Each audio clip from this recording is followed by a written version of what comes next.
Noong panahong iyon, sinabi ni Jesus kay Nicodemo, "Walang umakyat sa langit, kundi ang bumaba mula sa langit, ang Anak ng Tao.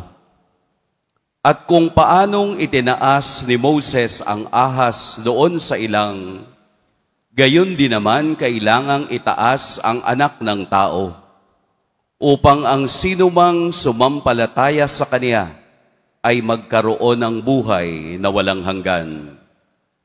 Gayon na lamang ang pag-ibig ng Diyos sa sanlibutan, kaya ibinigay niya ang Kaniyang bugtong na anak, upang ang sumampalataya sa Kaniya ay hindi mapahamak, kundi magkaroon ng buhay na walang hanggan.